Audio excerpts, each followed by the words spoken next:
इस वीडियो में है क्लास 10th के सब्जेक्ट मैथ्स का चैप्टर नंबर 4 यानी क्वाड्रेटिक इक्वेशन। उसका ये इंट्रोडक्शन पार्ट है। So introduction to quadratic equations. इस चैप्टर में जो भी क्वेश्चंस हैं उन क्वेश्चंस को सोल्व करने के लिए कौन से फॉर्मूले यूज करने हैं, हमें कौन सा कॉन्सेप्ट यूज करना है, उन सभी कॉन्सेप्ट और फॉर्मूलेज को ही डिस्कस करेंगे। सो स्टार्ट करते हैं नेक्स्ट पेज से। चैप्टर का नाम है क्वाड्रेटिक इक्वेशन। तो सबसे पहले दिमाग में यही क्वेश्चन आएगा कि what is a quadratic equation. Quadratic equation क्या होती है? सो बिल्कुल सिंपल सा आंसर हो जाएगा, it is an equation that contain at least one term that is squared. ऐसी कोई भी इक्वेशन जिसमें कम से कम एक टर्म का स्क्वेयर किया गया है तो उसे कहा जाएगा क्वाड्रेटिक इक्वेशन। एक एग्जाम्पल भी ले लेते हैं जिससे आपको अच्छी तरह से ये क्लियर हो, लेकिन उससे पहले समझते हैं टर्म को। टर्म क्या होती है ये चैप्टर नंबर 3 के इंट्रोडक्शन वीडियो में भी बताया गया है। टर्म एक अलजेब्रिक एक्सप्रेशन होती है जिसमें दो चीजें होती हैं, एक होता है नंबर पार्ट और एक होता है वेरिएबल पार्ट। नंबर पार्ट हमारी कोई भी काउंटिंग होती है, जैसे एग्जाम्पल ले लेते हैं 2, ये हो गया हमारा नंबर वाला पार्ट, और इसमें मल्टीप्लाई होता है वेरिएबल। वेरिएबल्स के लिए यूज किया जाता है ए से लेके जेड तक, जो भी हमारी ये ABCD होती हैं इनका यूज किया जाता है। तो यहां पर मैं यूज कर लेता हूं एक्स। नंबर पार्ट और वेरिएबल पार्ट दोनों मिलके बनाते हैं टर्म, और कई सारी टर्म को अगर इकट्ठा कर दिया जाए तो बन जाती है इक्वेशन। जैसे इसी 2x में मैं प्लस कर देता हूं 4, तो ये क्या हो गई हमारी, ये हो गई हमारी एक इक्वेशन। कैसी इक्वेशन है ये? लीनियर इक्वेशन है। ये लीनियर इक्वेशन है। तो क्वाड्रेटिक इक्वेशन क्या होगी गाइज? क्वाड्रेटिक इक्वेशन बिल्कुल सिंपल होगी। एक एग्जांपल ले लेते हैं, ये मैं लिखता हूं 2x प्लस में 4x प्लस में 2 इक्वल्स टू में 0। यहां पर क्या करना है, हमें कोई भी एक टर्म लेनी है, कम से कम एक टर्म का क्या हो, स्क्वेयर हो, तो ही उसे कहा जाएगा क्वाड्रेटिक इक्वेशन। सो इस वाली टर्म में जो हमारा वेरिएबल है x, इसका मैं कर देता हूं स्क्वेयर। इसका स्क्वेयर करने के बाद हमारी ये इक्वेशन क्या बन गई, क्वाड्रेटिक इक्वेशन हो गई। किसी भी एक टर्म में वेरिएबल पार्ट का अगर स्क्वेयर किया गया है तो वो हो जाएगी क्वाड्रेटिक इक्वेशन। ये हो गया एग्जाम्पल क्वाड्रेटिक इक्वेशन का। सॉरी, यहां पर EX नहीं EG लिखेंगे। क्वाड्रेटिक इक्वेशन को समझने के बाद नेक्स्ट पॉइंट आता है इसकी स्टैंडर्ड फॉर्म क्या होगी। So it's standard form. इसकी स्टैंडर्ड फॉर्म यहां पर मैं लिख देता हूं, ये होती है AX स्क्वेयर प्लस में BX प्लस में C इक्वल्स टू में 0, जहां पर हमारा कोफिशिएंट A जो है वो 0 के इक्वल नहीं होना चाहिए। ये होती है क्वाड्रेटिक इक्वेशन की स्टैंडर्ड फॉर्म, जिसमें A 0 के इक्वल नहीं होना चाहिए। अगर A 0 हो गया तो ये x स्क्वायर से मल्टीप्लाई होगा, और x स्क्वायर से 0 मल्टीप्लाई हो गया तो ये पूरी वैल्यू क्या हो जाएगी, 0 हो जाएगी। तो ये क्वाड्रेटिक इक्वेशन नहीं रहेगी। इस वजह से कभी भी A की वैल्यू 0 नहीं होनी चाहिए। जो हमारा A, B और C ये है कोफिशिएंट यानी कि नंबर वाली वैल्यू, और यहां पर x स्क्वायर और x ये हैं वेरिएबल्स। जैसे हमने ये एग्जाम्पल लिया है तो इसमें A क्या होगा, A हो जाएगा हमारा यहां पर 2, B हो जाएगा हमारा यहां पर 4 और C हो जाएगा हमारा यहां पर 2। ये हो गई हमारी A की वैल्यू, ये हो गई हमारी B की वैल्यू, और ये ऊपर 2 हो गया हमारा C की वैल्यू। ये नंबर पार्ट होता है हमारा ABC, जिसे कोफिशिएंट भी कहा जाता है। स्टैंडर्ड फॉर्म को समझने के बाद नेक्स्ट पॉइंट आएगा how to solve a quadratic equation. अगर हमें कोई क्वाड्रेटिक इक्वेशन दी गई है तो उसे सोल्व कैसे करेंगे, कौन कौन से मेथड हैं उसको सोल्व करने के? तो टोटल 4 मेथड हैं। इसमें फर्स्ट है फैक्टराइज, सेकंड है completing the square method, third है यूजिंग क्वाड्रेटिक फॉर्मूला, और फोर्थ है ग्राफिंग। इन 4 मेथड से किसी भी क्वाड्रेटिक इक्वेशन को सोल्व किया जा सकता है, लेकिन यहां पर हम सिर्फ 3 मेथड्स की बात करेंगे। स्टार्टिंग वाले सिर्फ 3 मेथड्स को समझेंगे, क्योंकि फोर्थ वाला जो ग्राफिंग मेथड है ये हमारे सिलेबस में नहीं है, सो इसको नहीं करेंगे। यहां पर एक चीज और समझ लेते हैं, solve a quadratic equation. Quadratic equation को सोल्व करना, इसका मतलब क्या होगा? अगर हमें बोला जाए कि इस क्वाड्रेटिक इक्वेशन को सोल्व करो, एक इक्वेशन ले लेते हैं, यही ले लेते हैं ऊपर वाली 2x स्क्वायर प्लस में 4x प्लस में 2 इक्वल्स टू में 0। अगर हमें बोला जाए कि आपको इस क्वाड्रेटिक इक्वेशन को सोल्व करना है तो हम क्या करेंगे? क्वाड्रेटिक इक्वेशन को सोल्व करने का मतलब होता है जो भी वेरिएबल इसमें दिया गया है, इसमें वेरिएबल क्या है, x, यहां पर भी है x है, x की वैल्यू फाइंड करना। अब इसमें x की कितनी वैल्यू आएंगी गाइस? जितनी भी हाईएस्ट पावर होगी वेरिएबल की। यहां पर वेरिएबल की पावर है 1, कुछ भी नहीं दे रखा तो 1 है। यहां पर है वेरिएबल x की पावर 2, हाईएस्ट किसमें है, इसमें 1 है, इसमें 2 है, तो वेरिएबल की हाईएस्ट पावर हुई यहां पर। अगर वेरिएबल की पावर 2 है तो इसके दो ही सॉल्यूशन आएंगे। हमारे पास x की दो वैल्यू आएंगे और दोनों हमारी करेक्ट होंगी। कंफ्यूज नहीं होना है कि दो अलग अलग वैल्यू आई हैं या दोनों सेम वैल्यू आई हैं, तो इसमें से कौन सा आंसर होगा। तो बिल्कुल सिंपल क्या करेंगे, जो भी हमें इक्वेशन दी गई है उसकी जितनी भी पावर होगी उतने ही उसके सॉल्यूशन होंगे, यानी कि x की हमें दो वैल्यूज मिलेंगी। अब बात आती है फाइनली इन मेथड्स पर। एक एक करके इन सभी मेथड्स को समझते हैं नेक्स्ट पेज पर। सबसे पहले समझेंगे फैक्टराइज मेथड। किसी भी क्वाड्रेटिक इक्वेशन को फैक्टराइज करके किस तरह से सोल्व किया जाता है। उसके बाद इन दो बचे हुए मेथड्स को भी देखेंगे आने वाले पेजेस पर। तो यहां पर है फैक्टराइज। फैक्टराइज मेथड को समझते हैं एक एग्जांपल की हेल्प से। यहां पर हमें दी गई है क्वाड्रेटिक इक्वेशन x² + 5x + 6 = में 0। ये एक क्वाड्रेटिक इक्वेशन है, इसको फैक्टराइज मेथड से सोल्व करेंगे। तो सबसे पहले क्या करना होता है फैक्टराइज मेथड में, हमें जो भी हमें ये क्वाड्रेटिक इक्वेशन दी गई है इसकी स्टैंडर्ड फॉर्म में लिखना होता है। क्वाड्रेटिक इक्वेशन की स्टैंडर्ड फॉर्म पीछे वाले पेज पर बताई थी, क्या होती है, ax² + में bx + में c = में 0। हमें चेक करना है क्या ये इक्वेशन इस स्टैंडर्ड फॉर्म में है, यानी सबसे पहले आनी चाहिए x² वाली टर्म, उसके बाद x वाली टर्म, उसके बाद कांस्टेंट टर्म। तो आप देख सकते हैं यहां पर पहले x² वाली टर्म है, उसके बाद x वाली टर्म है, उसके बाद कांस्टेंट टर्म है, यानी ये इक्वेशन क्या है, स्टैंडर्ड फॉर्म में है। अब क्या करेंगे, जो हमारी फर्स्ट टर्म है x² वाली टर्म और जो कांस्टेंट टर्म थर्ड टर्म है 6, ये कांस्टेंट टर्म है, इन दोनों टर्म्स को एक दूसरे से करेंगे मल्टीप्लाई, रफली कर सकते हैं। तो यहां पर ये है x² मल्टीप्लाई में 6, x² और 6 को मल्टीप्लाई करेंगे तो ये आ जाएगा 6x²। अब जो ये 6x² आया है इसके हमें दो फैक्टर्स करने हैं। किस तरह से करने हैं ये बताते हैं, एक सेकंड। इसके हमें दो फैक्टर्स करने हैं, कुछ इस तरह से करने हैं कि जो फैक्टर्स होंगे उनको ऐड करने पर या सब्ट्रैक्ट करने पर मिडल टर्म आनी चाहिए 5x। सो सिंपली क्या करेंगे, बिल्कुल सिंपल तरीका बताता हूं फैक्टर्स करने का। यहां पर क्या है, x² के दो फैक्टर कर सकते हैं हम। x मल्टीप्लाई में x² होता है तो 1x इस बॉक्स में लिख दो, 1x इस बॉक्स में लिख दो। ये जो भी हम इस साइड में कर रहे हैं ये रफली कर रहे हैं। x² के तो फैक्टर्स हमने कर दिए, बचा यहां पर 6 के हम फैक्टर्स करेंगे। 6 के फैक्टर्स कैसे होंगे, इस तरह से आप करके देख सकते हैं। 6 के फैक्टर्स होंगे 2 3 6, 3 से करेंगे 1। तो यहां पर दो फैक्टर्स आए 2 और 3। आप यहां पर सिंपली देख सकते हो 2 और 3 को ऐड करने पर क्या आ रहा है, 5 आ रहा है। तो एक बॉक्स में यहां पर लिख देंगे 2, एक बॉक्स में लिख देंगे 3।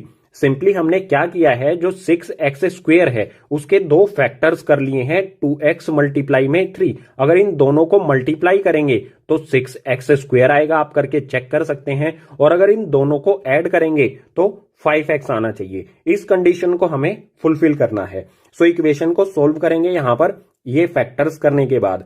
यहां पर फर्स्ट वाली टर्म एज इट इज लिखी जाएगी। सो यहां पर ये आ गई हमारी x² as it is, plus में 5x को हम किस तरह से लिख सकते हैं, देखो सिंपल, 2x प्लस में 3x। अगर इन दोनों टर्म्स को ऐड किया जाए 2x प्लस में 3x किसके इक्वल हो जाता है, 5x के इक्वल।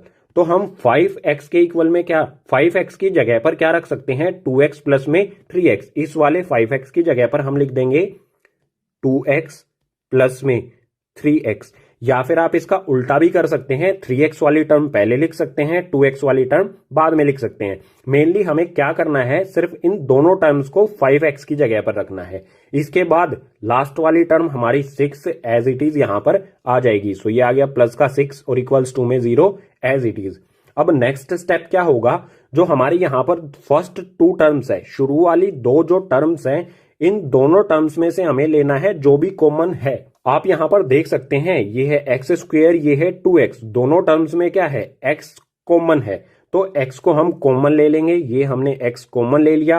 अंदर क्या बचेगा ब्रैकेट के, x² में से x कॉमन ले लिया तो 1x बचेगा यहां पर, ठीक है। ये आ गया हमारा x। इसके बाद ये वाला प्लस का साइन आ जाएगा यहां पर एज इट इज, और नीचे क्या आएगा, 2x है यहां पर, इसमें से x तो हम कॉमन ले चुके हैं, बचा यहां पर 2 एज इट इज आ जाएगा। यहां पर लिख देते हैं इसे, ये आ गया 2। अब नेक्स्ट क्या करेंगे, जो हमारी आगे वाली 2 टर्म है 3x प्लस 6, इन दोनों टर्म्स में से जो भी कॉमन आता है उसको कॉमन ले लेंगे। तो आप देख सकते हैं यहां पर 3, ये 3 के टेबल में आता है, और यहां पर है 6, ये भी 3 के टेबल में आता है, यानी हम 3 कॉमन ले सकते हैं। किस तरह का 3 लेंगे, प्लस का या माइनस का? यहां पर भी प्लस है, यहां पर भी प्लस है, तो प्लस वाला 3 यहां पर ले लेते हैं कॉमन, ये आ गया प्लस में 3। अब अंदर क्या आएगा ब्रैकेट के, इस इक्वेशन में से सॉरी इस टर्म में से हमने 3 कॉमन ले लिया तो बचेगा x, तो यहां पर आ जाएगा भाई x, इसके बाद प्लस वाला साइन एज इट इज, और 6 में से हमने 3 कॉमन ले लिया, यानी 3 के टेबल में 6 कब आता है, 2 पर, तो यहां पर आ जाएगा 2। आप यहां पर देख सकते हैं दोनों ब्रैकेट्स के अंदर हमारी सेम वैल्यू आई है x+2। इसका मतलब हमने सभी चीजें जो भी कॉमन लिया है वो बिल्कुल ठीक किया है, और जो भी हमने यहां पर फैक्टर्स किए थे वो ठीक किए हैं। अब नेक्स्ट स्टेप में क्या करेंगे, आप यहां पर देख सकते हो यहां पर है x+2, यहां पर भी x+2, सो x+2 को कर लेते हैं कॉमन, यानी इन दोनों x+2 और x+2 इन दोनों की जगह हम एक बार ही लिख देंगे यहां पर ब्रैकेट में x+2, और उसके बाद जो ये वाला x है और ये वाला 3 है इनको इकट्ठा लिख दिया जाता है, ठीक है। इस ब्रैकेट के बाहर जो है और इस वाले ब्रैकेट के बाहर जो है इन दोनों को इकट्ठा लिख दिया जाएगा एक अलग ब्रैकेट में। सो ये आ जाएगा x+3 इक्वल्स टू में यहां पर 0 एज इट इज चलता आ रहा है। अब हमें फाइंड करनी है x की वैल्यू, सो यहां पर आएगा x+2 इक्वल्स टू में रख देंगे 0, कोमा लगाएंगे, उसके बाद जो ये वाला ब्रैकेट है इसको भी खोलेंगे, यहां पर है हमारा x+3, इसके भी इक्वल्स टू में रख देंगे 0। हमें फाइंड करनी है x की वैल्यू, तो जो ये प्लस वाला 2 है इसको दूसरी तरफ भेज देंगे, इस तरफ बचेगा हमारे पास सिर्फ x इक्वल्स टू में इस तरफ क्या है 0 है, तो ये प्लस का 2 इस तरफ आके हो जाएगा माइनस का 2। एक वैल्यू x की आ गई हमारी ये। इसी तरह से इस वाली इक्वेशन में भी x+3 है, +3 दूसरी तरफ चला जाएगा, इस तरफ बचेगा सिर्फ x इक्वल्स टू में +3 दूसरी तरफ जाके हो जाएगा माइनस का 3। ये आ गई हमारी x की सेकंड वैल्यू -3। जो भी हमारी इक्वेशन होती है उसकी जितनी डिग्री होती है, डिग्री का मतलब होगा हाईएस्ट पावर, तो आप देख सकते हो हाईएस्ट पावर है यहां पर 2। अगर हमसे बोला जाए इसकी इस इक्वेशन की डिग्री क्या है तो हम लिखेंगे 2, जो भी हाईएस्ट पावर है उसे डिग्री कहा जाता है, और जितनी डिग्री होती है उतने ही उसके सॉल्यूशंस आते हैं। यानी कि x की वैल्यू क्या आएगी हमारे पास, x की हमारे पास 2 वैल्यू आएंगी, एक वैल्यू आ गई हमारी x की -2 और एक वैल्यू आ गई x की हमारी -3। अब सवाल ये आता है, क्वेश्चन ये आता है कि हम कैसे पता कर पाएंगे कि जो हमने वैल्यू फाइंड की है वो बिल्कुल सही है। उसके लिए आपको मैं एक तरीका बताता हूं बिल्कुल सिंपल चेक करने का, हमने जो भी वैल्यू फाइंड की है वो सही है या नहीं। जो भी हमें इक्वेशन दी गई है उस इक्वेशन को लिखेंगे x² प्लस में 5x प्लस में 6 इक्वल्स टू में 0। हमने जो भी x की वैल्यू फाइंड की है, x की वैल्यू क्या है -2, तो इस इक्वेशन में जहां पर भी x है उसकी जगह रख देंगे -2। यहां पर देखो x² है, x की जगह मैं रख दूंगा यहां पर -2 का हो जाएगा स्क्वायर, क्योंकि x का यहां पर हो रखा है स्क्वायर, तो -2 का भी स्क्वायर। इसके बाद प्लस में 5x, 5 मल्टीप्लाई में x है, तो इस x की जगह भी मैं रख दूंगा -2, तो ये आ गया -2 प्लस में 6 इक्वल्स टू में 0 एज इट इज। यहां पर -2 का स्क्वायर होगा, -2 का स्क्वायर क्या होगा, माइनस से माइनस कैंसिल हो जाएगा, 2 2 जा हो जाएगा 4। इसके बाद 5 को यहां पर -2 से, ये 5 कैसे है प्लस में, ये है माइनस में, प्लस माइनस यहां पर आएगा माइनस, और 5 2 जा कितना हो जाएगा, 5 2 जा हो जाएगा यहां पर 10। ये आ गया 10 प्लस में 6 as it is equals to में 0। अब देखो यहां पर प्लस वाली टर्म है हमारी 4 और ये है 6, दोनों को ऐड कर देंगे, 4 + 6 हो जाएगा यहां पर 10। इसके बाद ये वाला -10 आएगा, माइनस यहां पर आ गया ये -10 और इक्वल्स टू में 0। आप देख सकते हो 10 में से 10 को माइनस करेंगे तो इस साइड क्या आया, 0 इक्वल्स टू 0। हमारी वैल्यू अगर 0 आ जाती है, जो भी हमने x की वैल्यू फाइंड की है उसको इक्वेशन में पुट करने पर 0 आ जाता है, तो हमारे जो भी वैल्यूज हमने फाइंड की हैं वो बिल्कुल सही हैं। आप इसको दूसरी वैल्यू पुट करके भी चेक कर सकते हो। जो हमारी ये इक्वेशन है इसमें आप क्या करें, x की जगह पर -3 पुट करके देखें, हमारा फिर भी आंसर क्या आएगा, 0 आएगा। यानी कि हमने जो भी ये x की वैल्यू फाइंड की है वो बिल्कुल सही है हमारी। हमने बिल्कुल सिंपल इक्वेशन ली है फैक्टराइज मेथड को समझने के लिए। जो क्वेश्चंस आएंगे उसमें कुछ कॉम्प्लेक्स इक्वेशंस आएंगी, थोड़ी टफ होंगी, तो एक टफ इक्वेशन भी ले लेते हैं फैक्टराइज मेथड को समझने के लिए। एक और क्वाड्रेटिक इक्वेशन यहां पर दी गई है -3x plus x square minus 10 equals to में 0। आप सबसे पहले क्या देखना है, इसको स्टैंडर्ड फॉर्म में लिखना है। स्टैंडर्ड फॉर्म में सबसे पहले आती है एक्स स्क्वायर वाली टर्म। सो ये है एक्स स्क्वायर वाली टर्म, प्लस का एक्स स्क्वायर है तो सबसे पहले इसे लिखेंगे। ये आ गया भाई एक्स स्क्वायर। इसके बाद आएगी एक्स वाली टर्म, एक्स वाली टर्म है -3x, ये आ गया भाई -3x। इसके बाद आएगी कांस्टेंट टर्म, ये है माइनस में 10, सो ये आ गया माइनस में 10 इक्वल्स टू में 0। ये आ गई स्टैंडर्ड फॉर्म में। अब क्या करना है हमें, फर्स्ट और लास्ट टर्म इन दोनों को करना है मल्टीप्लाई। सो यहां पर 10 और एक्स स्क्वायर को मल्टीप्लाई करूंगा तो ये आ जाएगा 10x स्क्वायर। आप यही सोच रहे होंगे 10x स्क्वायर आ गया, लेकिन यहां पर हमने ध्यान नहीं दिया है माइनस भी है, तो ये आएगा माइनस में 10x स्क्वायर। अब इस -10x स्क्वायर के हमें फैक्टर करने हैं, बिल्कुल उसी तरह से जैसे हमने पीछे वाले पेज पर किए थे कि इनको प्लस या माइनस करने पर जो भी फैक्टर आएंगे इनको प्लस या माइनस करने पर क्या है, मिडल वाली टर्म आए -3x आना चाहिए। सो क्या करेंगे, इसके दो फैक्टर्स क्या होंगे। सबसे पहले मैंने बताया था दोनों में बॉक्सेस में सबसे पहले क्या लिख लो, x लिख लो। इसके बाद -10 के फैक्टर करने हैं हमें, तो 10 के फैक्टर आप इस तरह से करके देख सकते हैं। ये है 10, 2 से करेंगे 5 जा पर, 5 से करेंगे 1 जा पर, 2 और 5 हो रहे हैं इसके दो फैक्टर, तो यहां पर आ जाएगा भाई 2, ये आ गया 2, ये आ गया 5। ये तो फैक्टर्स आ गए 10x स्क्वायर के। -10x स्क्वायर के फैक्टर्स होने के लिए इनमें से कोई भी एक वैल्यू माइनस की होनी चाहिए। अब कौन सी वैल्यू माइनस की होगी, हमें क्या करना है, इक्वेशन को सेटिस्फाई करना है। जो भी ये हमें दी गई हैं, जो भी हमारी ये वैल्यूज आई हैं, इनको प्लस या फिर माइनस करने पर क्या आना चाहिए, -3x आना चाहिए। तो मैं क्या करूंगा, जो हमारा 2x है, अगर 2x में से मैं माइनस करूं 5x को, छोटी वैल्यू में से बड़ी वैल्यू को माइनस किया जा रहा है, तो हमारी वैल्यू क्या आएगी, इक्वल्स टू में आएगा माइनस में 3x। अब इतना तो हमें दिमाग चलाना ही होगा ना, इस इक्वेशन को सेटिस्फाई करना है हमें किसी भी तरह से। सो हमारी अब सोल्व करते हैं। हमारी ये x वाली टर्म, एक्स स्क्वायर वाली टर्म एज इट इज आएगी, माइनस में 3x, इसकी जगह पर मैं क्या लिखूंगा, 2x माइनस में 5x, तो ये आ गया भाई प्लस में 2x माइनस में 5x। इसके बाद कांस्टेंट टर्म हमारी -10 एज इट इज, ये आ गया -10 इक्वल्स टू में 0 एज इट इज।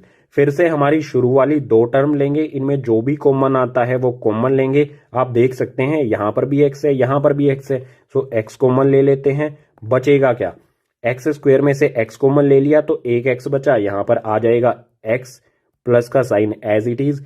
अब यहां पर है 2x, x हम कॉमन ले चुके हैं, बचा यहां पर 2, तो ये आ गया यहां पर 2। इसके बाद क्या कॉमन लेंगे गाइस, देखो माइनस यहां पर भी है, माइनस यहां पर भी है, तो सबसे पहले माइनस साइन हमने ले लिया कॉमन। अब 5 के टेबल में 5 तो आता ही है, 10 भी आता है, यानी हम 5 कॉमन ले सकते हैं, तो ये आ गया 5 कॉमन। अब बचेगा क्या, इसमें यहां पर इस टर्म में से 5 कॉमन ले लिया तो बचा यहां पर x, यहां पर ये आ गया x। अब 5 के टेबल में 10 कब आता है, ये आता है 2 जा पर, तो ये आ गया प्लस का 2। ये प्लस साइन कहां से आया, क्योंकि गाइस ये माइनस और ये माइनस, दोनों माइनस हमने ले लिए यहां पर, इन दोनों की जगह पर हमने कॉमन ले लिया, -5 कॉमन ले लिया। आप इसको इस तरह से कर सकते हैं, -5 को अगर हम 2 से मल्टीप्लाई करेंगे तो ये वापस से हो जाएगा माइनस में 10, इसको करके देख सकते हैं। अब फिर से क्या करेंगे, जो हमारी ये वैल्यूज आई हैं x+2, ये x+2, इनको ले लेंगे कॉमन, यानी एक बार लिख देंगे, तो ये आ गया x+ में 2, और जो ये है x-5, इसको लिख देंगे इकट्ठा एक अलग ब्रैकेट में, सो ये आ गया हमारा x-5। इस साइड में ये 0 यहां पर एज इट इज आएगा, सो यहां पर लगा देता हूं इक्वल्स टू में 0 इक्वल्स टू में 0। अब हमें x की वैल्यू फाइंड करनी है, तो यहां पर लिखेंगे x+ में 2 इक्वल्स टू में 0, कोमा लगाएंगे। इसके बाद यहां पर है x-5, इसके इक्वल में भी 0 रख देंगे, तो ये आ गया x-5 इक्वल्स टू में 0। x की वैल्यू फाइंड करनी है तो प्लस का 2 दूसरी तरफ जाएगा, तो इस तरफ बचेगा x इक्वल्स टू में 0 है, 0 की कोई वैल्यू नहीं होती है, तो इस तरफ से +2 जाएगा, उस तरफ आके हो जाएगा -2, तो एक x की वैल्यू हमें मिल गई -2। अब सेकंड वैल्यू फाइंड करेंगे, -5 को इस तरफ भेजेंगे, हो जाएगा +5, इस तरफ बचेगा सिर्फ x इक्वल्स टू में आ जाएगा +5। एक x की वैल्यू आ गई हमारी 5।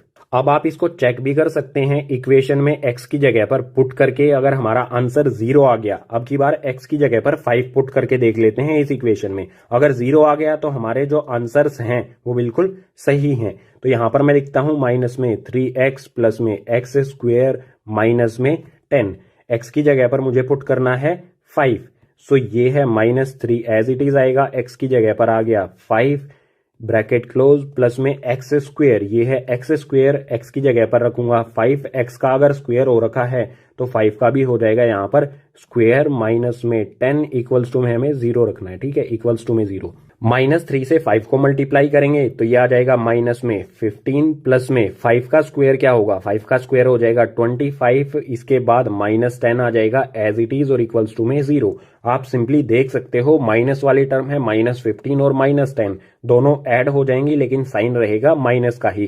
सो -15 और -10 हो जाएगा माइनस में 25, इसके बाद ये वाला प्लस का 25 यहां पर आ जाएगा एज इट इज, ये आ गया प्लस का 25 इक्वल्स टू में 0। यहां पर क्या है, प्लस का 25 माइनस का 25, इस 25 में से इस 25 को माइनस कर देंगे तो आ जाएगा 0, ये आ गया हमारा 0। यानी हमने जो भी x की वैल्यू फाइंड की है वो बिल्कुल सही है। तो बिल्कुल सिंपल है, हमें बस बेसिक पॉइंट्स का ध्यान देना है। अब नेक्स्ट पेज पर देखते हैं guys, next method completing the square. So यहां पर दी है एक क्वाड्रेटिक इक्वेशन और हमसे अगर बोला जाए कि इस क्वाड्रेटिक इक्वेशन को कंप्लीटिंग द स्क्वायर मेथड से आपको सोल्व करना है, इसके सॉल्यूशन फाइंड करने हैं। कंप्लीटिंग द स्क्वायर मेथड को अगर कंपेयर किया जाए फैक्टराइज मेथड से या फिर क्वाड्रेटिक फॉर्मूला से तो ये थोड़ा सा टफ है, क्योंकि इसमें स्टेप्स बाय स्टेप्स हमें क्वेश्चन को सोल्व करना होता है और उन स्टेप्स को याद रखना थोड़ा सा डिफिकल्ट होता है, मेमोराइज करना होगा आपको। अगर आप इसकी अच्छी तरह से प्रैक्टिस करेंगे तो ये ऑटोमेटिकली आपको मेमोराइज हो जाएगा।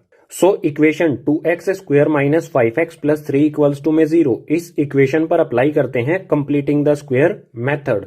सो इक्वेशन को सोल्व करने के लिए सबसे पहला स्टेप होगा हमारा, जो भी हमारा एक्स स्क्वायर का कोफिशिएंट है, ये है एक्स स्क्वायर, इसका कोफिशिएंट है यहाँ पर 2, जो भी कोफिशिएंट हो उस कोफिशिएंट से सभी टर्म्स को हमें डिवाइड करना है। सो क्या करेंगे, सभी टर्म्स को यहाँ पर डिनोमिनेटर में लगा देंगे 2, इसके डिनोमिनेटर में 2, सभी टर्म्स के डिनोमिनेटर में लगा देंगे 2, यहां पर 0/2 भी कर देंगे। ये हमने 2 क्यों लगाया है, क्योंकि जो भी हमारा एक्स स्क्वायर है इसके कोफिशिएंट को हमें एलिमिनेट करना है, हटाना है। अब हम इस 2 से इस 2 को कैंसिल कर देंगे, यहां पर हमने 2 से 2 को कैंसिल कर दिया, उसके अलावा जो भी बचा है वो एज इट इज लिख लेंगे, तो आ जाएगा एक्स स्क्वायर माइनस में 5x/2 प्लस में 3/2 और इक्वल्स टू में आ जाएगा 0। 0/2 क्या होगा, 0 ही होगा। ये हो गया फर्स्ट स्टेप, जो भी एक्स स्क्वायर का कोफिशिएंट है उसको सभी टर्म्स के डिनोमिनेटर में रख दो और एक्स के साथ जो भी कोफिशिएंट है उसको कैंसिल कर दो। नेक्स्ट स्टेप में हमारा x square as it is आएगा, माइनस साइन भी एज इट इज आएगा।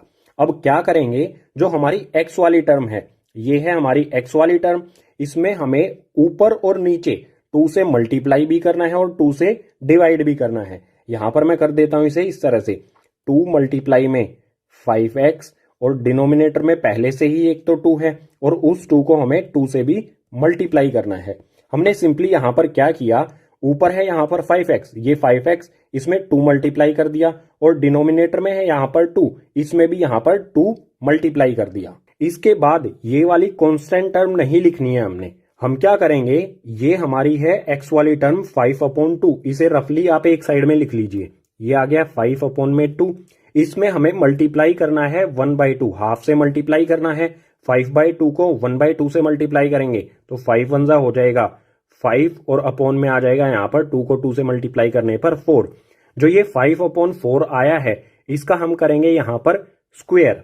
सिंपली जो भी x का कोफिशिएंट है 5/2 है, 5/2 को हाफ से मल्टीप्लाई करके उसका करेंगे स्क्वायर। सोल्व नहीं करना है हमें, ब्रैकेट ओपन नहीं करना है हमें, ऐसे का ऐसे 5/4 का स्क्वायर। इसको क्या करेंगे, जो भी हमारी ये इक्वेशन है इसमें एक बार तो प्लस करेंगे, सो प्लस करता हूं 5/4 इसका स्क्वायर, और एक बार इसी को करेंगे माइनस में 5/4 इसका स्क्वायर, और इसके बाद ये वाली कांस्टेंट टर्म हमारी बची, इसको लिख देंगे। सो ये आ जाएगा प्लस में 3/2 और इक्वल्स टू में 0 एज इट इज। अब आगे सोल्व करते हैं इसे।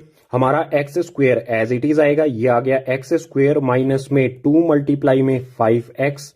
इसको यहां पर हमें मल्टीप्लाई नहीं करना है, कभी कर दो आप 2 मल्टीप्लाई में 5, इसको मल्टीप्लाई नहीं करना है, ऐसा का ऐसे रहने देना है। जो डिनोमिनेटर में है 2 मल्टीप्लाई में 2, इसको मल्टीप्लाई कर देंगे, 2 मल्टीप्लाई 2 हो जाएगा ये डिनोमिनेटर में 4। इसके बाद प्लस में 5 अपॉन में 4 इसका होल स्क्वेयर, माइनस में 5 अपॉन में 4 इसका स्क्वेयर, सॉरी मैंने यहां पर बोल दिया होल स्क्वेयर, ये 5 अपॉन में 4 का स्क्वेयर है, ठीक है। इसके बाद प्लस में 3/2 इक्वल्स टू में 0। बाकी सारी टर्म्स एज इट इज आएंगी। अब आप इस इक्वेशन की स्टार्टिंग वाली 3 टर्म्स को अगर ध्यान से देखेंगे, इन तीनों टर्म्स को देखेंगे तो आपको पता चलेगा कि ये तीनों टर्म्स कुछ इस फॉर्म में है, a square minus 2ab plus b square, कुछ इस फॉर्म में है। यहां पर देख सकते हो ये है एक्स स्क्वेयर माइनस में 2 5 अपॉन में 4x प्लस में 5 अपॉन में 4 का स्क्वेयर। ये तीनों टर्म्स इस फॉर्मूले की फॉर्म में है, और ये किसका फॉर्मूला होता है, ये होता है a माइनस बी का होल स्क्वेयर। इस स्टेप में हमेशा ये 3 टर्म आपको फॉर्मूले की फॉर्म में मिलेंगी, या तो इस फॉर्मूले की फॉर्म में मिलेंगी या फिर मिलेंगी a स्क्वेयर प्लस में 2ab प्लस में b स्क्वेयर इस फॉर्म में, और इसको हम लिखेंगे, ये किसका फॉर्मूला होता है, a प्लस b का होल स्क्वेयर। या तो आपको इस फॉर्म में मिलेंगी या फिर इस फॉर्म में मिलेंगी। सो इन तीनों स्टार्टिंग वाली टर्म्स को हम इस तरह से लिख सकते हैं ना, a माइनस बी का होल स्क्वेयर, जहां पर a है हमारा x और b है हमारा 5/4। तो इन तीनों टर्म की जगह पर मैं लिख देता हूं x माइनस में 5/4 इसका होल स्क्वेयर। जैसे हमने a square minus 2ab plus b square, इसको हमने a माइनस बी के होल स्क्वेयर की फॉर्म में लिख दिया, बिल्कुल इसी तरह से इन तीनों टर्म्स को हम लिख सकते हैं x माइनस 5/4 का होल स्क्वेयर। इसके बाद हमारी ये वाली टर्म है, इनको सोल्व करेंगे, यहां पर माइनस साइन आ जाएगा एज इट इज, ये आ गया माइनस साइन, 5/4 का है यहां पर स्क्वेयर। अब इस स्क्वेयर को भी सोल्व करना है हमें। सो 5 का स्क्वेयर होता है 25, 4 का स्क्वेयर होता है 16, तो ये आ जाएगा 25/16 और प्लस में 3/2 इक्वल्स टू में 0 आ जाएगा एज इट इज। सो ये आ गया प्लस में 3/2 इक्वल्स टू में 0। कंप्लीटिंग द स्क्वायर मेथड में आपको स्टेप्स याद रखना जरूरी है, इसलिए मैं बोल रहा था कि ये फैक्टराइज मेथड से या फिर क्वाड्रेटिक फॉर्मूला से थोड़ा सा टफ है, लेकिन प्रैक्टिस करोगे तो ये बिल्कुल इजी हो जाएगा। अब इस इक्वेशन को आगे सोल्व करते हैं यहां पर। सो हमारा x माइनस 5/4 का होल स्क्वेयर ये एज इट इज आएगा, ये आ गया x माइनस 5/4 इसका होल स्क्वेयर। इसके बाद क्या करेंगे, हमारी ये 25/16 और 3/2 इन दोनों टर्म्स को भेज देंगे दूसरी साइड में, लेफ्ट हैंड साइड में। सो इस साइड में क्या है, माइनस 25/16 दूसरी तरफ जाएगा, तो दूसरी तरफ जाके हो जाएगा ये 25/16। इस तरफ माइनस में है, दूसरी तरफ जाके प्लस में, और ये है प्लस 3/2, दूसरी साइड जाके हो जाएगा माइनस में 3/2। आगे सोल्व करेंगे इसे, तो इस साइड में x माइनस 5/4 का होल स्क्वेयर ये एज इट इज आएगा, और इक्वल्स टू में यहां पर हमारे हैं दो फ्रैक्शन 25/16 माइनस 3/2, इसके डिनोमिनेटर्स का लेंगे एलसीएम इसको सोल्व करने के लिए। सो 16 और 2 इन दोनों का एलसीएम लेंगे तो आएगा 16, और ऊपर क्या आएगा गाइज, ऊपर यहां पर क्या है 25 में हम क्या मल्टीप्लाई करेंगे, 16 के टेबल में 16 कब आता है, 1 पर। सो 25 को मल्टीप्लाई करेंगे हम 1 से, 25 को 1 से मल्टीप्लाई करने पर 25 ही रहेगा। इसके बाद minus sign as it is आएगा, ये वाला माइनस साइन यहां पर एज इट इज, यहां पर है 3 के नीचे है 2 के टेबल में 16 आता है 8 पर। सो 3 को हम किससे मल्टीप्लाई करेंगे, 8 से। सो 3 को 8 से मल्टीप्लाई करने पर आ जाएगा 24। अब इसको आगे सोल्व करेंगे, तो इस साइड में x माइनस 5/4 का होल स्क्वेयर आएगा गाइज एज इट इज, और इक्वल्स टू में क्या है यहाँ पर 25 माइनस 24, 25 में से 24 को माइनस करेंगे तो आएगा 1, और अपॉन में 16 एज इट इज। अब नेक्स्ट स्टेप में हम क्या करेंगे, इस स्क्वेयर को हटाएंगे। स्क्वेयर को हटाने के लिए दोनों तरफ लगाएंगे रूट, ये लगा दिया हमने इस साइड रूट, अगर इस साइड लगाया तो इस साइड में भी लगेगा रूट। इस साइड में जो ये स्क्वायर दिया गया है, इस स्क्वायर से रूट कैंसिल हो जाएगा, तो ये वैल्यू आएगी हमारी x माइनस में 5/4, स्क्वायर हट गया। इक्वल्स टू में क्या आएगा, इक्वल्स टू में 1 एज इट इज आएगा, 1 रूट से बाहर अपने आप निकल जाता है, और अपॉन में आ जाएगा यहाँ पर 4, क्योंकि 16 को हम कैसे लिख सकते हैं, 4 मल्टीप्लाई में 4, 4 4 होता है 16, 4 का पेयर अगर रूट के अंदर बन गया तो 4 एक बाहर आ जाता है। बिल्कुल सिंपल है, रूट 16 को सोल्व करेंगे तो आएगा 4। अब जो भी हमारी रूट से बाहर वैल्यूज आई हैं इनके आगे लगेगा एक साइन प्लस और माइनस का। ऊपर यहां पर मैंने बनाया है प्लस और इसी के नीचे लगाया है माइनस। अब आप कहोगे कि ये प्लस और माइनस क्यों लगाया। गाइस देखो, रूट के अंदर क्या था 16। 16 कैसे बनता है, 4 मल्टीप्लाई में 4 हो जाता है 16। दोनों वैल्यूज क्या है यहाँ पर प्लस की हैं। अगर हम इन दोनों वैल्यूज को माइनस की करें, -4 मल्टीप्लाई में -4, दोनों माइनस की हैं तो भी ये क्या आएगा, प्लस का 16 ही आएगा, क्योंकि यहां पर इस माइनस से ये माइनस कैंसिल हो जाएगा, 4 4 आ जाएगा 16, या फिर कह सकते हैं माइनस माइनस क्या होता है, प्लस होता है। तो चाहे ये वैल्यू प्लस की हो चाहे ये वैल्यूज माइनस की हो, दोनों कंडीशन में हमारा आ रहा है 16। तो हम कैसे कह सकते हैं कि ये वैल्यू प्लस की होगी या माइनस की। ये वैल्यू प्लस और माइनस दोनों हो सकती हैं। बिल्कुल सिंपल सा कॉन्सेप्ट है गाइज, यहां पर हमें प्लस माइनस रखना है जब भी हम इसे रूट से बाहर निकालेंगे। अब क्या करेंगे, इस साइड में हमारा x एज इट इज आएगा, इक्वल्स टू में जो हमारा ये -5/4 है, सबसे पहले इसको दूसरी तरफ भेजेंगे, दूसरी तरफ जाके ये हो जाएगा प्लस का 5/4, और दूसरी साइड में पहले से ही क्या है +-1/4। तो इसको एक बार 5/4 इसमें प्लस करेंगे तो ये कर दिया मैंने 1/4 इसमें प्लस, और एक बार इसी में हम करेंगे यहां पर 5/4 माइनस में 1/4। एक बार हमने क्या किया 1/4 को प्लस कर दिया, एक बार कर दिया माइनस। यहां पर हमें x की दो वैल्यूज मिलेंगी, एक वैल्यू इसको सोल्व करने पर मिलेगी और एक वैल्यू इसको सोल्व करने पर मिलेगी। इसको सोल्व करते हैं, यहां पर रब कर लेता हूं मैं यहां से, पहले इसको सोल्व करते हैं। सो इसमें दिया है x इक्वल्स टू में 5 प्लस में 1/4, जो डिनोमिनेटर में यहां पर 4 दिए गए हैं इनका एलसीएम लेंगे, एलसीएम लेने पर 4 ही आएगा और ऊपर आ जाएगा 5 प्लस में 1। इसको सोल्व करेंगे तो ये आ जाएगा 5 प्लस में 1 होता है 6 और अपॉन में 4 एज इट इज। यहां पर आ गया 6/4, ये दोनों 2 के टेबल में आते हैं तो इन्हें कैंसिल करेंगे, 2 2 ज़ा 4, 2 3 ज़ा 6। सो एक वैल्यू तो आ गई हमारी x की 3/2। x की दूसरी वैल्यू फाइंड करने के लिए सोल्व करेंगे इसे। सो यहां पर मैं कोमा लगा के लिख लेता हूं x इक्वल्स टू में 5 - 1/4। यहां पर हमने क्या किया, डिनोमिनेटर्स में यहां पर दोनों जगह है 4, तो 4 का एलसीएम लेंगे तो आएगा 4, और ऊपर 5 - 1 एज इट इज। अब इसको सोल्व करेंगे, सोल्व करने पर हमारा क्या आएगा, 5 में से 1 को माइनस करेंगे, 5 में से 1 को माइनस करने पर आ जाएगा यहां पर 4 और डिनोमिनेटर वाला 4 एज इट इज। 4 से 4 को कैंसिल करेंगे, ये दोनों कॉमन टेबल में आते हैं तो इनको कैंसिल करेंगे, 4 से 4 को कैंसिल करेंगे तो आएगा 1। सो x की सेकंड वैल्यू आ गई हमारी 1। ये हो गई एक वैल्यू और ये हो गई हमारी एक अलग वैल्यू। जो भी हमारी ये क्वाड्रेटिक इक्वेशन है इस पे completing the square method apply करके हमने इसके दो सॉल्यूशन फाइंड कर लिए, x इक्वल्स टू में 3/2 और x इक्वल्स टू में 1। बिल्कुल सिंपल मेथड है गाइस, अगर आप इसकी प्रैक्टिस करेंगे। इस मेथड में स्टेप्स इंपॉर्टेंट हैं, अगर स्टेप बाय स्टेप आप इक्वेशन को सोल्व करोगे तो आपको स्टेप्स इजीली मेमोराइज हो जाएंगे कुछ क्वेश्चंस की प्रैक्टिस करने के बाद। तो completing the square method complete होने के बाद नेक्स्ट पेज पर चलते हैं, देखते हैं क्वाड्रेटिक फॉर्मूला से किसी भी क्वाड्रेटिक इक्वेशन को किस तरह से सोल्व किया जाता है।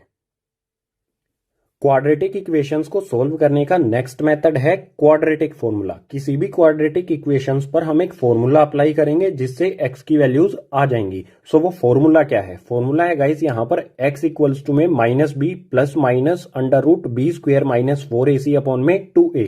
इस फॉर्मूले को कहा जाता है क्वाड्रेटिक फॉर्मूला।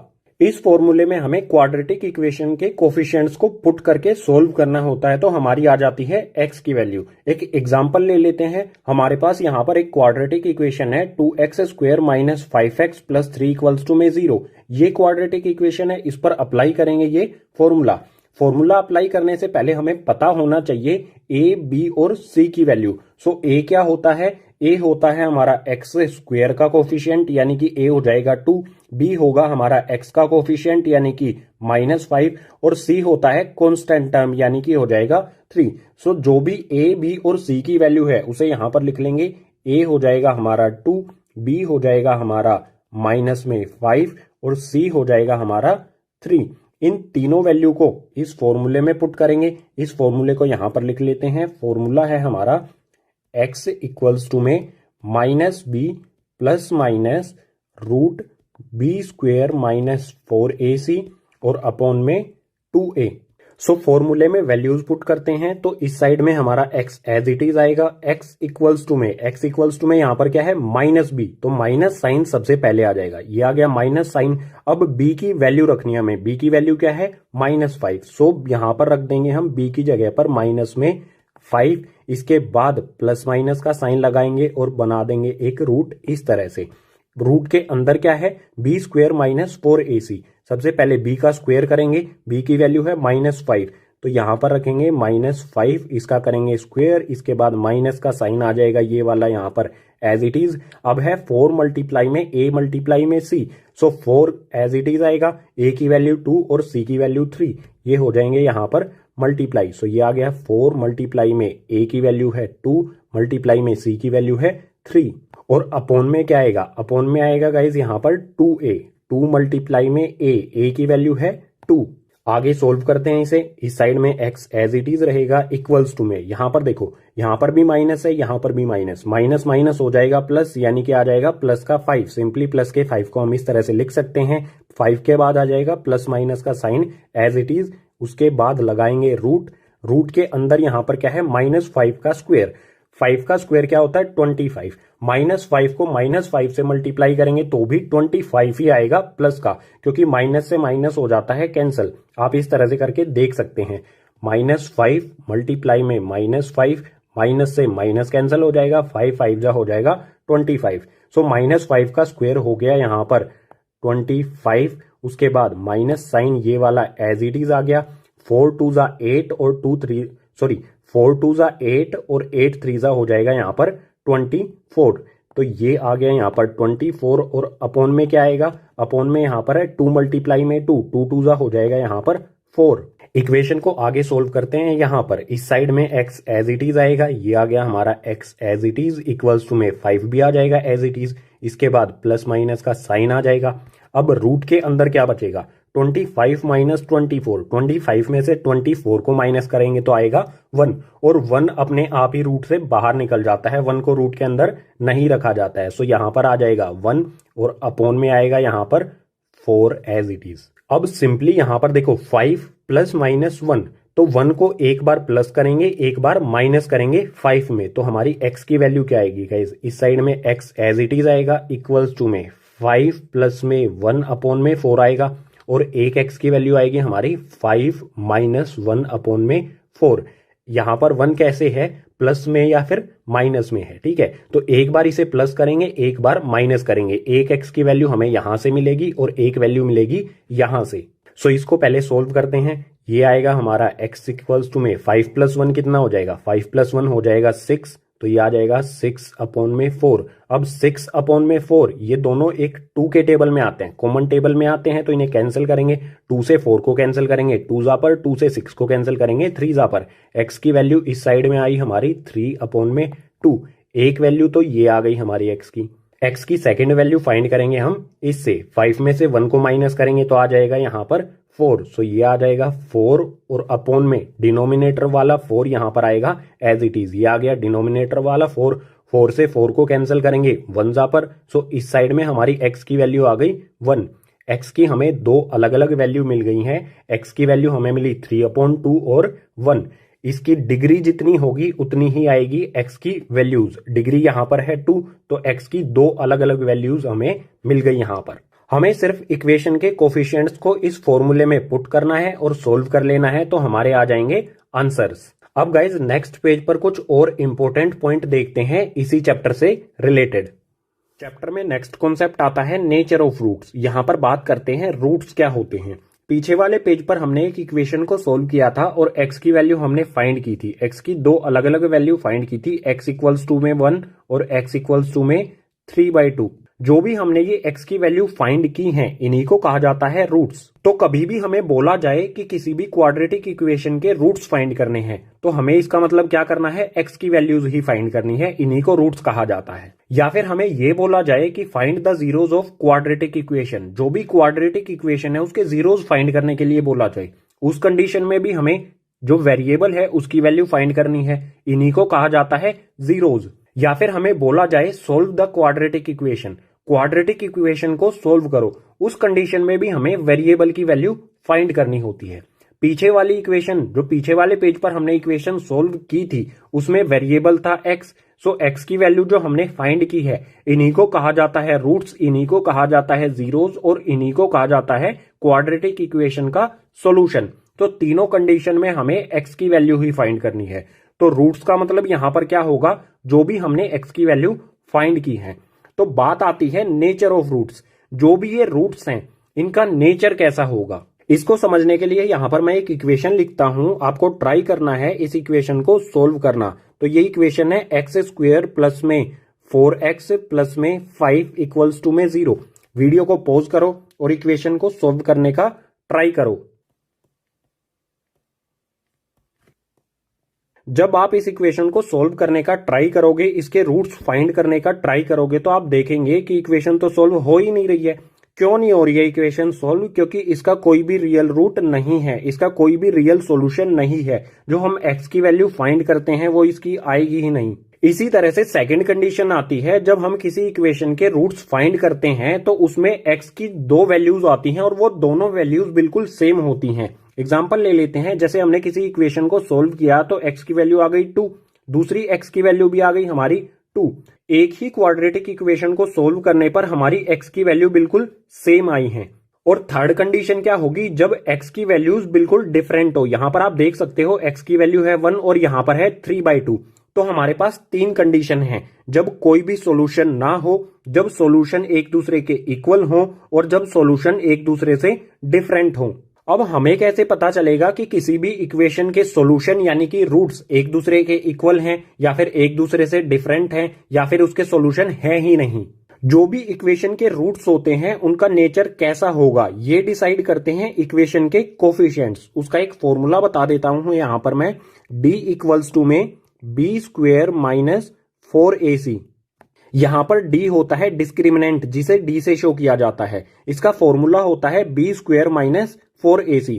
जब आप क्वाड्रेटिक फॉर्मूला देखेंगे तो इस रूट के अंदर आप देखो b² माइनस 4ac, इसी को कहा जाता है डिस्क्रिमिनेंट। ये डिसाइड करता है कि किसी भी इक्वेशन, जो भी क्वाड्रेटिक इक्वेशन है, उसके रूट्स कैसे होंगे। अब अलग अलग कंडीशन ले लेते हैं यहां पर।